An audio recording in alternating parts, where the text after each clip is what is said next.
Hello, I'm Karen Christensen, and I'm with you again to talk about third places. I have a really special opportunity today to talk to someone in Finland. It's just great for us to be able to reach across the world in this way, much as we believe in face to face, and this isn't quite the same. So my guest today is I'm going to introduce him by his first name and ask him to share his name in Finnish because I'm daunted by that. So Antti, welcome to the Thank you so podcast. much. Yeah. And thank you for speaking in English and writing in English. And please tell us, give us your name in Finnish, and then tell us a S- little about yourself and how we got connected here, which is exciting for me. yeah. Wonderful. Thanks for having me. It really is a wonderful opportunity for myself, and I'm so looking forward to reading the updated edition of Great Good Place really soon. So I'm Antti Jauhiainen, and I'm a PhD researcher at University of Eastern Finland. And my PhD research is an ethnographic study of what we in Finland call bar parliaments, which is basically groups of regulars, some of whom have been, sitting in the same place for decades, coming, weekly or almost daily to the very same cafe or bar, sometimes gas station, to meet up and, drink a couple of beers or a couple of cups of coffee and, talk about everything that's going on in their lives and in their communities. And I have to say, Oldenburg's book has been really important for me because, and actually, he already wrote and talked about this back in the 80s that even though this kind of activity is so prevalent and these kinds of groups and these kind of places are so important for people, there still isn't that much sort of knowledge about them. And I noticed this myself when I started doing my research. It was actually pretty hard to find um, research and papers What on this topic. inspired you to start studying these places? Well, it's an interesting thing. My concern is about sort of for obvious reasons in today's world is about democracy, and I've lived in a welfare state my whole life, and I've Mm-hmm. actually written a book about welfare states Mm-hmm. 10 years ago. Co-written a book on welfare states 10 years ago or so. Um, and I started thinking about because one of the ways of doing those kind of books is usually you interview, for example, experts, and you get expert opinions on, for example, the possibilities and future and so on. But sort of gradually, even I think before the first Trump administration, but gradually over the years, I've sort of realized that there is a real concern about the future of our democracies. Um, and on the other hand, I feel that it's important to understand what creates democracy.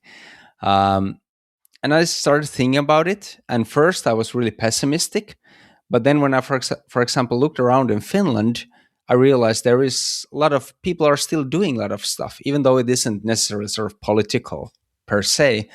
Um, but it's something that really sustains their communities and helps them, go about their day-to-day lives, and also gives them optimism and sort of agency and capacity in their communities and in their families and their day-to-day lives. Uh, and one of the things I encountered was these groups of regulars in cafes and bars. And at first, I was just thinking that, whoa, this might be really important, and I gotta look up research on it. Um, and there wasn't that much research, especially in Finland, on these kind of groups. Uh, and then I sort of started the ball rolling on that one, trying to find out how I could research it. And I've been working as a primary school teacher for over 10 years. So it was sort of a career change in that regard. And I really love being a teacher as well. And I think in my research, it has helped me to connect with a lot of different people as well, because when doing ethnographic research like I've done, it's quite important that you're able to sort of come into different groups and understand the people and really listen to them. Listening Yeah, is a really big part of my yeah. research. So that's maybe in a nutshell how I ended up here. And so, where? Tell us about where you live and where you first observed these places. Yeah, that's a good one. The funny thing is that now that I've been doing my research, I've done it in a lot of rural areas, but I've lived my whole life in the metropolitan Helsinki, so the capital of Finland, and that's sort of, I'm a city boy in that sense. Um, but I've sort of learned through this research about rural communities, and it's been really enlightening for me. But the very first places that I encountered it might have been maybe some places in Helsinki. I noticed, for example, that if I've been in a bar or cafe with friends, that the same people are there always. Another big one was a local public swimming hall. Public swimming halls and saunas are pretty common in Yeah, Finland yeah, because Finns love their saunas. yeah. And I've been going to swimming like every week. And then I noticed there's older men, for example, in the cafe, always going there. They first go to swim and sauna, and then they have a coffee and they talk about everything. And that's maybe one of the first places where I started thinking that what's going on there? This seems so organized, yet it isn't part of any sort of official And agenda. yet it is. Yeah, it Yeah. seems that's an interesting thing. You're right about regulars, because there is a rhythm and a routine to it. I was at a place the other day and someone said, "Oh, you're 15." To the other guy, he said, "Wow, didn't think you were coming today. You're 15 minutes late." And of course, Yeah. they're not really on any schedule. Just he knew when to expect this other person to turn up. Yeah. And people might have like specific spots. They always go to the same chair and Yep. so on. So it's highly organized, I would say. But at the same time, it really isn't. And that's the whole point. I think that creates the flow and the trust and the sort of how people are able to talk so sort of freely and carefree in those environments, because there is a trust, there is continuity, there are sort of rituals about it, but at the same time everyone is constantly free to do, basically they don't have to come, they can do Mm-hmm. whatever they want. And I think that's important part of it, and that's very difficult to reproduce in any sort of like official, if you're trying to, for example, in Finland there has been projects that people try to create these kind of places for regulars or so on. And it's pretty hard because people really want their own agency. Yes, this is something I've talked to people about a lot and covering in the book. People say they like, "Oh, I'm going to make a third place and I'm going to Mm-hmm. schedule events." And it's really not the way things work. There's an organic nature to these things that I love. One of the terms Ray Oldenburg used was, he talked about the regulars, how they commandeer a space. Yeah. They just, it can be such odd places too. We are going to end up talk about gas stations. That definitely. Yeah. Let's talk. Yeah. Let's just stick with the bigger picture of Finland, which is a country Yeah. we hear about often in terms, very positive terms. In term and in various ways, in terms of its social life, but or I think happiness rankings, it comes Mm-hmm. up, Yeah. and it's certainly come up in after the full scale invasion of Ukraine, the war, that Finland has responded to the potential threat in ways that were really quite really interesting and impressive. Showing a kind of a sort of a culture that is quite distinctive, and your language is very distinctive. So how do you think that what you're finding is distinct to Finland, and what is sort of just a phenomenon that's more general? That's a good question. First of all, it is interesting that these kind of activities share certain sort of recognizable things from country to country. that people come there, like that it's not organized and so on, and people often come the same place and so on. But for Finland, one of the things I've been thinking about here is that Finland has pretty robust welfare state, and older people have good pensions, and then that enables them to be more active, and also meet up more and organize stuff in their communities and so on. And many of my groups are older people, and I have 5 like main groups in my research that I've been following for hundreds of hours. And it's I'm just sort of so happy for them that it's possible here to do that kind of stuff, and they can enjoy public swimming halls and go to restaurants or theater and so on, because of the pension system we have built. And maybe that's one of the things. Then I think also Finland has, talking as a primary school teacher here, a really nice public school system.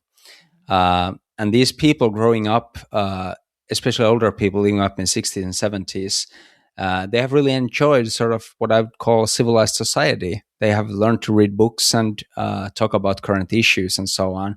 And I think that shows up that what these people talk in these groups, and this has maybe been surprising, and I think it is a bit different, for example, from some of the research I've seen from United States and rural areas, is that people are pretty well informed about politics, and it's a contrast to the kind of stuff that you see online and on social media, and perhaps with younger people as well, is that even though they might be, for example, left-leaning or right-leaning when you talk about politics, but they aren't as sort of rough or nonsensible. They are actually pretty informed about politics, and the way they approach political issues, at least in my groups, seems to be more sort of even-handed. Maybe it's the social democratic tradition or something like that. But for example, with the changes in the United States, with the sort of right or far right administration of Donald Trump,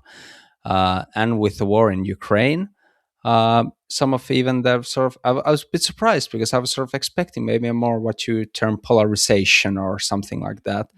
And it's interesting when you meet up with people face to face, it just doesn't sort of make sense to be so sort of bullish and so angry and so on.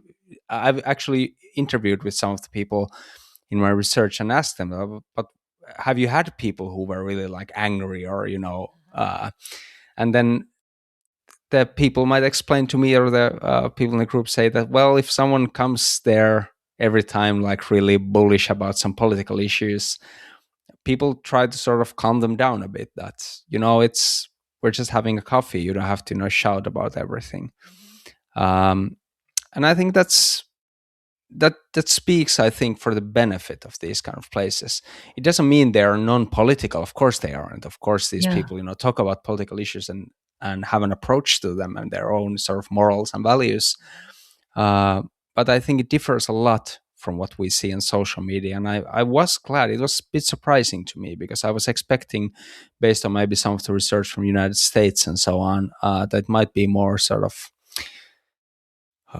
polarized. Maybe that captures the term, even though as a researcher, there are problems with that one as too. But, but I really think what really comes out to me after spending so much time with these groups is that when you're meeting face to face with people, in general, there's so much more than just the current political issue at hand. There's like personal stuff, and then there's like really everyday stuff about, if there are changes in the local community. And then there's also even more current stuff might be related to your own community and something that your group can sort of talk about and maybe do something about. And discussions on social media are much more ephemeral and much more sort of high clouded. Well, that's and a Finnish term, but a blast of It was funny. I don't use social media a lot, but I put something on Facebook, and suddenly there's this blast of kind of pro-Trumpy stuff in response from someone I've never heard. I mean, completely random. And this long, long, long tirade, which I didn't bother to read. I just hid. But, I thought I guess I've isolated myself or insulated myself a little bit by just not doing this. But it is quite remarkable how completely nuts people can be online. Who probably then, if you met them face to face, they might be quite mild. Yeah, and when we're meeting face to face, we have systems how to sort of deal with that. But online, and that's one of the reasons I'm sort of, because I really hope people would respect research more, because if you really want to talk about those sort of, high-minded questions about society and so on, that's partly why we have research, that we slowly research them and come up with, stuff about them. And I think it's completely different from the kind of stuff we talk about in day-to-day lives. And online, it becomes this much more heated discussion. And I'm not saying it's bad. I mean, of course, we have really serious problems and serious discussions to be had. But I think something really is missing if we don't have sort of face-to-face meetings and face-to-face discussions with people we know and we share a community with. That they sort of support. And I think it's a really big part of democracy. That's one of my main arguments, is that my research that, and I think it's something that sort of builds on Oldenburg's work, in a sense that I think, like, he talks about community and how important these meetings are for community. But I sort of dare to say that looking at the world in 2020s, they're really important to the way we've built up our democratic institutions. Democratic institutions sort of unknowingly expect or assume that we have these third places and regulars and places where we can, calmly talk things over, year after year. And we actually don't have those places that much anymore. Yeah, it's certainly true in places in the United States. And Ray's last third place group was, he was the only person who was not a Trump supporter. Oh, really? Yeah. Yeah. And they were some old guys, probably of similar age. And he was quite happy there. I never met them, but Ray was very much not a Trump supporter. He was. Yeah, I mean, he wasn't a middle of the road about the political situation, but he still was completely comfortable being friends and regular with these guys.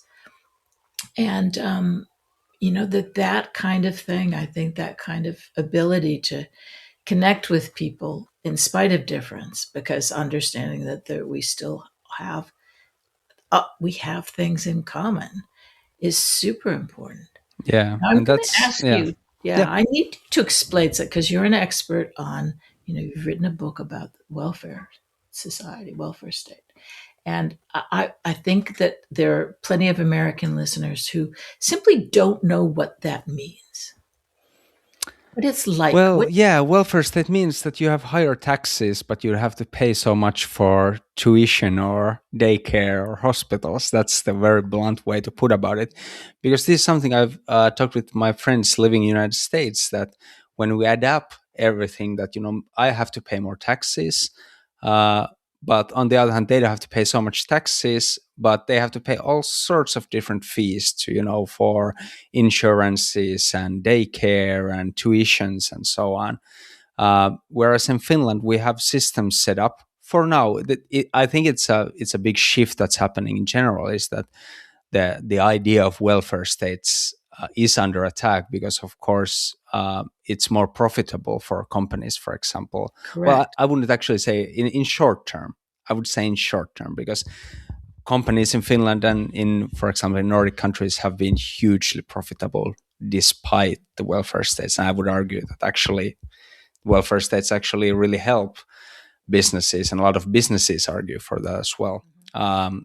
But I would say welfare state is somewhere where the state sort of makes an effort through taxation and wealth distribution to create more equal opportunities for example, for children coming from poor families. And I myself, I'm actually come from a really poor family, and I was in orphanages when I was a child, and my parents were alcoholics and so on.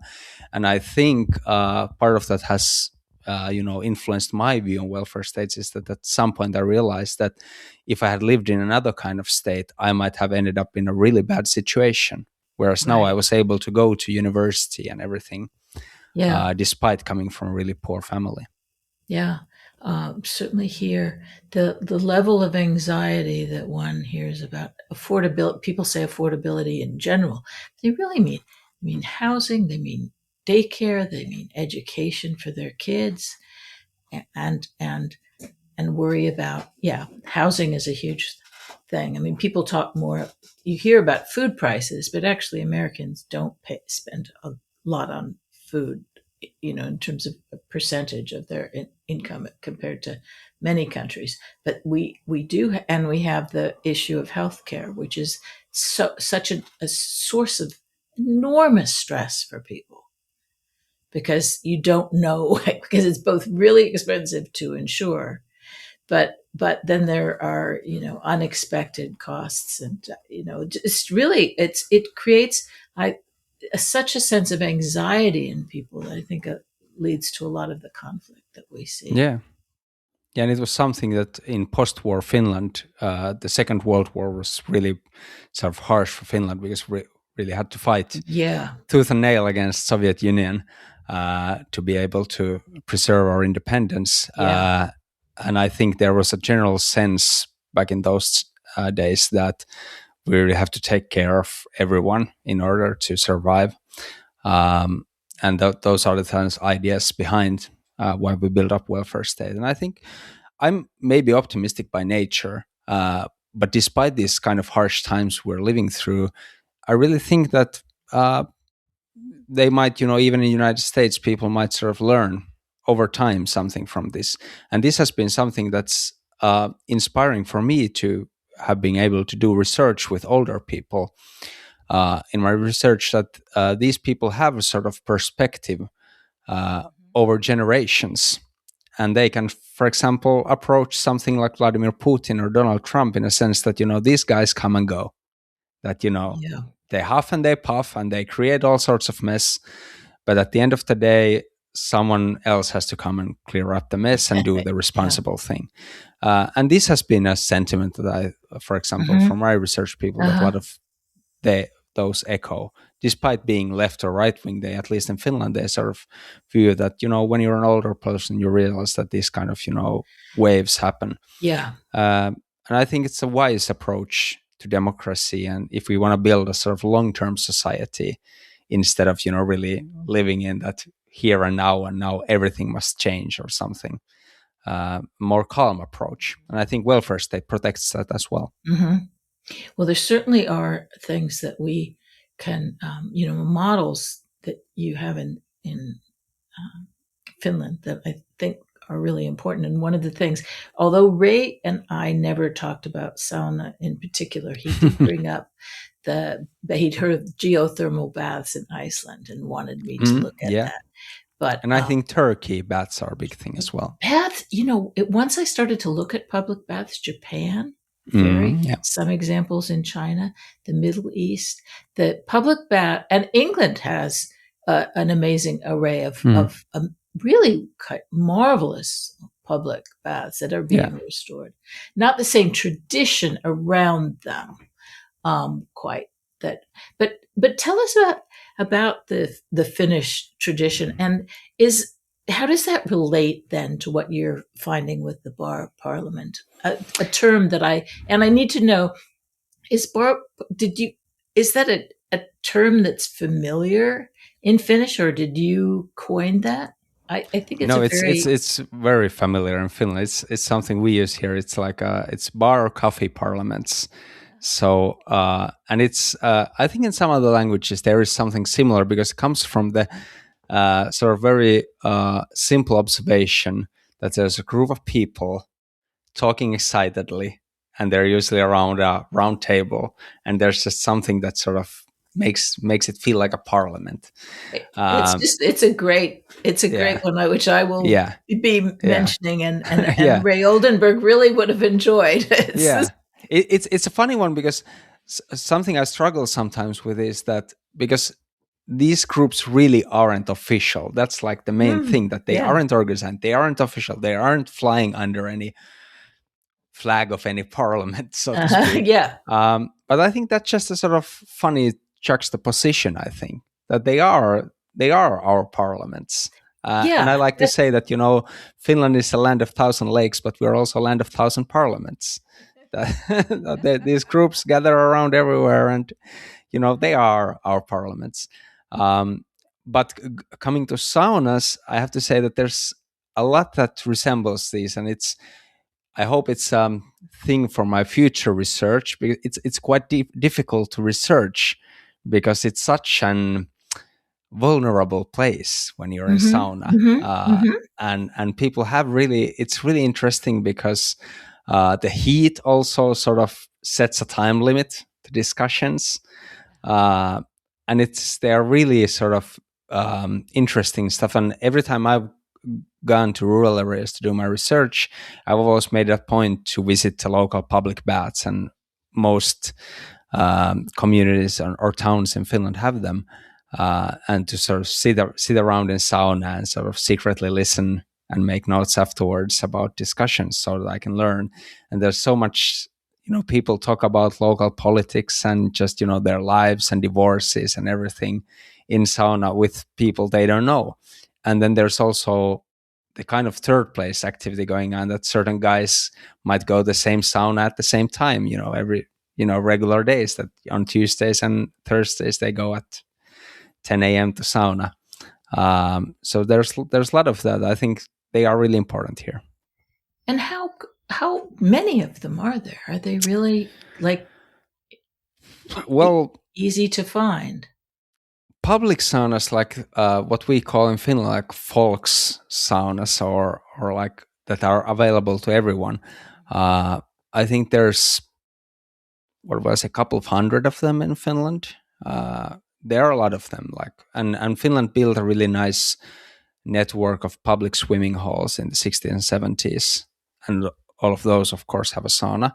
But then, along the lakes, then ice swimming is really popular in Finland, so they often have saunas with them. And people have a lot of discussions there. Just last week, I was in a sauna in Finland, and like a public sauna, and everyone was talking all the time. So it's really nice. But then if you go to the private saunas, like people have their own saunas, that there's probably over 1 million of them here. It's a lot. Because even like big, ordinary apartments in ordinary street blocks in Finland, the apartments have small saunas oftentimes. So they really want to have the saunas. The Japanese have a term that means naked bonding, and because the Japanese are very big on bathing, and then they have public. It's the same in Finland, right? Yeah. I mean, one of the more amusing stories in news stories in recent years was I can't remember if it was during possibly the first Trump presidency, that the Finnish embassies added a sauna, and then would invite that's a good one. Foreign diplomats to discuss things in the sauna. And we were famous because we had a long sort of time that we had to do diplomacy with Soviet Union in the 60s, 70s, 80s during the Cold War. And it's pretty famous that Finns oftentimes took the Russian politicians and generals to Finnish saunas, and then put on the heat, and right, who's the toughest one? And Finns are pretty tough, and the Russians respected that. Right. Yes. You could make a play. I wonder if there's, there might be a lesson here in when it comes to third places and the polarization that we're talking about here, is actually finding ways to invite people in. And one of the complaints people have about the Democratic Party here is they've become very online and they don't go and actually talk to people. They will hold meetings or fundraisers, but not go to picnics, not go to bars, not go to coffee shops, not go to diners the way they used to. They want to do everything online. And I wonder if there's really needs to be this, when I think about Finns inviting those they have to deal with, maybe we need to find ways to use hospitality as a way just to get more conversations going. Yeah, but I bet it's difficult in current day politics because I think one of the things that is really built into third places is sort of long-termism, or this kind of that you really have to be there. You really have to be a part of the community. It's not the first time you meet there that you're gonna. It's pretty hard to. It's the third, the fourth, the fifth, the sixth when you start to begin to really break down some barriers. And I think the sort of agenda-free approach is important as well, because at least in Finland, people in general instantly trust you a little bit less if you have an agenda, and the shared agenda of just having a coffee, the shared agenda of just that we're here just to have a good time for a little while. I think that's hugely important for the trust and for those discussions to develop into the kind of discussions that people really enjoy. And I think that's really hard to replicate with, programs or agendas. Right. Well, let's wrap up by talking about one of the oddest things that you brought up when I first heard from you, but has come up with other people in other ways, is gas stations. Why do people meet at gas stations? Well, in Finland, it's interesting because Finland is and of course, gas stations are everywhere. They aren't that, they've been around for 100 years or so. Yeah. It isn't that as old as cafes or bars. But gas station pretty quickly became really established place for people. And at least in Finland, there's also been a thing that, for example, with bars, sometimes there's too much drunk people there.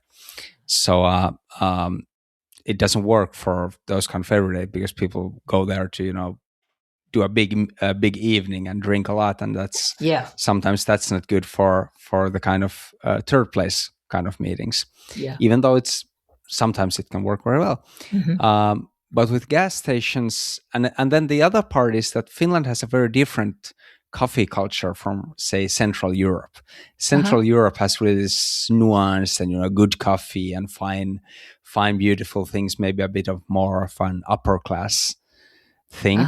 But in Finland, coffee places are really working class places. And I think gas stations fit that really well. So once the gas stations started appearing in Finland in 50s and 60s, and there was also, some of them also offer beer, actually. And there's a lot of men coming there, and they're away from home, and they're also away from work. And it just sort of happens to be a really sort of practical place to meet. You fix up a little bit your car. They can get coffee there. Yeah. Basically every gas station in Finland that isn't fully automated is serving coffee, and drinking coffee at the gas station is like a really big thing here. Maybe that's it, but it's they are a big thing in Finland, but that also is undergoing a change, because the same thing that's happening with coffee places elsewhere is that this huge change take over them, and can that sort of replicate with third place, and how does it affect them? But I've been happy to see that even if a chain takes over, the regulars and the third place people, the people who inhabit those places, they still at least try their best to find their way there. And if it's a bit longer way, I know some truck drivers who take a detour of 100 kilometers to go to the specific gas station where their friends are meeting. That's their hangout. Yeah. I would never have guessed that, but I was listening to a podcast from Iowa radio, and they were talking about gas stations. That was really because there wasn't anywhere else. Mm-hmm. That was in the rural Midwest, and so that was a different matter. But in the South too. And I think it's partly in Finland as well, because Finland has a small population. Yeah. And we are still a pretty big country, so the distances are big. So gas stations are pretty important. It's a place where people can be. Well, thank you so much. And, this is fascinating. You've added some great material to my thinking, my book. And I think that Finland offers us some really, really useful examples. And I especially have to thank you for doing this in English, which is, so much appreciated.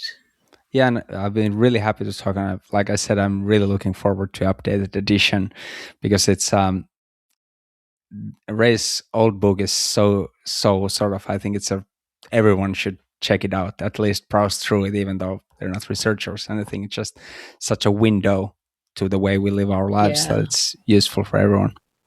And I will put a link to your current research, which is in English, or whatever you want to give me to share, so people can look into it more. And I will hope there'll be a chance to visit Finland. I've now heard so much about it from different people. I'm really eager to get there. Yeah. Please come. Yeah, great. Yeah. All right. Thank you. I will send you a link when we're up and ready to roll, and keep me posted. Yeah, we'll stay in touch. Thank you so much. Great. Thank you. Bye-bye. Yeah, bye.